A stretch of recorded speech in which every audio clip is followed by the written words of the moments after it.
전반적으로 실적이 기대에 미치지 못했지만 주가가 상승한 것은 지난 5에서 10년 동안 우리가 기대했던 것, 즉 지금은 AI 기회라고 불러야 하지만 모든 것을 포괄하는 것 때문인 것 같습니다. 자율주행에 이어 휴머노이드 로봇으로 넘어가고 있습니다. 원래 테슬라는 단순한 자동차 제조업체가 아니라 소프트웨어 회사였습니다. 그래서 이야기는 조금 달라졌지만 일론과 경영진은 자율주행 서비스 출시하는데 매우 집중해왔고 어닝콜에서 더 자세한 내용을 들을 수 있었습니다. 그래서 올해 6월에 오스틴에서 출시할 계획이라고 들었습니다.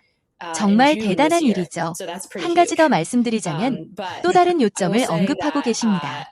고객 차량과 함께 확장할 수 있을까요? 그래서 그들은 실제로 내부 차량에 대한 호출에 집중하여 처음에는 차량 공유 서비스를 출시할 계획입니다. 초기에는 테슬라가 차량을 소유하고 운영할 것이라고 믿습니다. 그들은 장기적으로 일종의 소규모 차량을 유지할 것이라는 신호를 보냈고 그렇게 할 것이라고 말했습니다. 그리고 제3자, 즉 다른 회사들이 기본적으로 테슬라를 구매하여 네트워크에 연결하도록 장려하고 있습니다. 하지만 그렇다고 해서 반드시 오늘날의 고객에게만 의존하고 있는 것은 아닙니다. 이는 서드파티 기업에게 비즈니스 기회가 될 수도 있습니다. 제가 말씀드리려고 했던 규모와 관련된 부분은 테슬라의 규모 확장 방식이 근본적으로 다르다는 점입니다. 그래서 일론은 올해 오스틴에 출시할 계획이라고 말했습니다. 올해 말에는 많은 도시에서 무인 자율주행을 시작할 수 있기를 바랍니다. 즉, 기본적으로 FSD와 마찬가지로 완전한 자율성이 작동한다는 뜻입니다. 비감독이란 운전자가 모니터링할 필요가 없다는 뜻입니다. 그리고 내년에는 전국적으로 그리고 내후년에는 고객이 차량을 플랫폼에 등록할 수 있는 시점이 될 것입니다. 하지만 이것이 실제로 의미하는 바는 소프트웨어가 이 지역에서 작동한다는 것을 의미하는 영향 포인트입니다. 따라서 테슬라의 경우 출시가 물류 문제와 비슷해졌지만 이는 아무것도 아닌 것이 아닙니다. 즉, 도시에서 사람들이 앱을 사용하도록 유도해야 합니다. 테슬라는 이미 고객과 함께 모든 R&D 작업을 하고 있는 것과 같습니다. 따라서 적어도 소프트웨어 관점에서 볼 때 출시가 훨씬 더 원활하게 이루어집니다. 이러한 형식 때문에 확장하는 부분은 이미 한 단계가 해결되었고 이러한 종류의 작업만 수행하면 됩니다. 비즈니스 물류 관리 단계 같은 거요.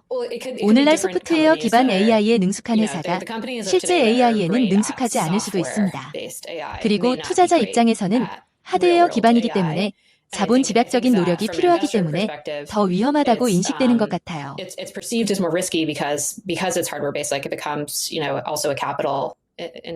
물론 테슬라 같은 회사라면 문제가 되지 않겠죠?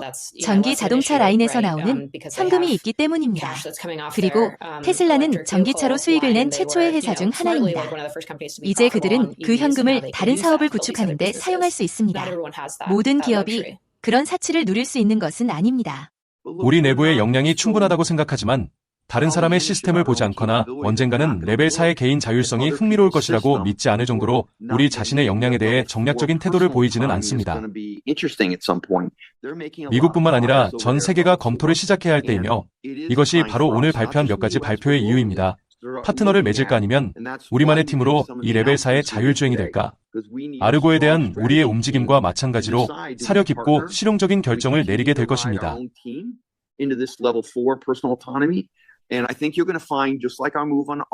우리는 시장 규모에 연연하지 않을 것입니다. 우리는 실용적인 결정을 내릴 것이고 우리는 좋은 위치에 있을 것이라고 생각합니다. 저는 세미와 더그의 기술력을 매우 신뢰합니다. 그들은 FSD 시스템을 잘 알고 있습니다. 그들은 시장에 무엇이 있는지 잘 알고 있습니다. 좋은 결정을 내릴 거라고 생각하지만 우리는 포드에서 파트너 결정에 훨씬 더 가까워진 것 같아요. 로봇 공학 측면에서 또 다른 흥미로운 점은 옵티머스에 대한 많은 이야기였습니다. 저희는 일람보다 훨씬 더 보수적이지만 내부적으로 야심찬 목표는 올해 말까지 약 10,000대의 로봇을 만드는 것이므로 그 목표에 미치지 못하면 그 절반인 수천 대를 만들고 그 이후에는 매년 규모를 확대할 수 있다고 말했습니다. 휴머노이드 로봇이 자율주행차보다 1000배는 더 어렵다는 지적도 있지만 이 모든 것을 가능하게 하는 것은 바로 학습, 즉 실제 세계의 AI입니다.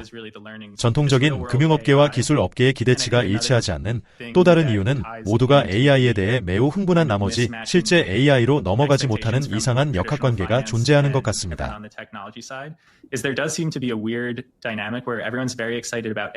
안녕하세요. 타샤 키니가 지금 테슬라 사업에 있어서 굉장히 중요하게 보는 것이 FSD가 서드 파티 기업들에게 비즈니스 기회가 될 수가 있다는 점. 다른 자동차 기업들이 테슬라의 FSD 라이센싱을 하는 것에 주목을 하고 있습니다.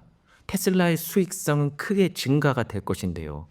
그리고 포드가 4분기 실적 발표 중에 FSD 시스템 직접적으로 워딩으로 언급을 하고 있습니다. 이거는 거의 FSD 테슬라를 선택한다라고 보는 것이 맞죠. 포드의 자율주행 시스템 같은 경우에는 레벨 4로 가기는 어렵다라고 보여지고 지금 이제 파트너십 결정에 거의 가까워졌다라고 말하고 있습니다.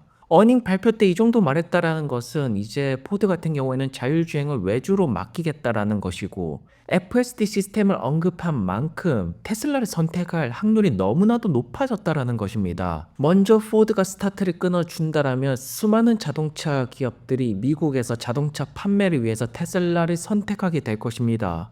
그래서 지금 X에서 가장 핫한 키워드는 포드가 테슬라 FSD 라이센싱을 할 것이다, 파트너십을 맺게 될 것이다. 여기에 많은 분들이 집중을 하고 있죠. 최근에 테슬라 주가가 조정을 맞이하는 것은 전통적인 금융업계 월가를 말하는 것이고요. 그 다음에 기술업계의 기대치가 일치하지 않기 때문이라고 아크에서는 말하고 있습니다. 월가에서는 FSD에 대해서 100% 이해를 하지 못하고 있고 기술업계에서는 FSD에 대해서 열광을 하고 있습니다. 그리고 테슬라 유저분들은 FSD에 확신을 가져가고 있죠. 그렇다면 언제쯤 테슬라의 자율주행이 되었던 옵티머스가 되었던 이 자율성 기술력에 대해서 월가가 제대로 이해를 하기 시작할까요? 바로 오스틴에서 머스크가 말했던 것처럼 6월 달에 비감도 완전 자율주행이 출시가 된다라면 월가에서도 이해를 하기 시작할 것입니다. 월가에서도 100% 자율주행에 대한 기대치에 부응하기 위해서 밸류에이션을 제대로 매기기 시작하겠죠. 그럼 그때부터 월가와 기술업계의 기대치가 일치가 되면서 테슬라 주가는 크게 올라갈 수가 있다라는 점이겠죠. 한편 테슬라가 자율주행을 이렇게 치고 나가는 동안에 업계에서는 테슬라 자율주행 따라잡아야 된다. 그리고 선택한 것이 결국에는 센서 도입하는데 바쁘다라고 합니다. 지금 완벽하게 핀트를 잡지 못하고 있죠. 자율주행을 하려면 머리를 개발해야 되는데 자꾸 센서만 이제 집중하다 보니까 자율주행이 안 되는 것입니다. 하지만 문제될 것은 없습니다. 완성차 제조업체들은 테슬라의 자율주행을 도입하면 되는 것입니다. 돈을 내고 쓰면 되는 것입니다. 그럼 돈을 누가 벌게 될까요? 바로 테슬라가 벌게 되는 것입니다. 그래서 투자자분들이 집중할 것은 테슬라입니다. 다른 기업들이 아닙니다. 바로 테슬라라고 볼 수가 있죠. 현재 테슬라 같은 경우에는 전기차로 수익을 내고 있고 이 수익을 통해서 그 현금이 자율주행에 투자가 되는 것입니다. 모든 기업이 이러한 사치를 누릴 수가 있는 것은 아니고 테슬라는 그 기반을 마련했다라는 것이겠죠. 그리고 전기차 쪽을 본다면 테슬라가 모델 X 가격을 $5,000 인상을 했습니다. 그리고 $7,500 세금 혜택도 받을 수가 없게 되는 것입니다.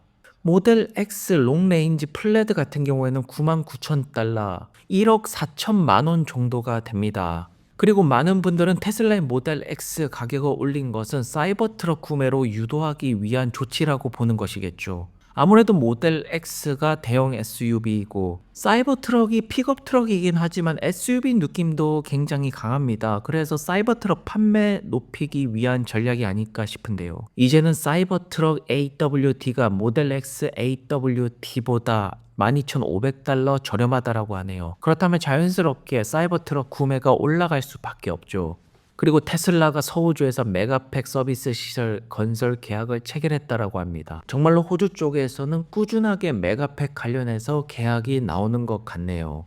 그리고 테슬라 휴머노이드 역시나 치고 나갑니다. 머스크는 말로만 하는 것이 아닙니다. 행동으로 보여주는 CEO라고 볼 수가 있죠.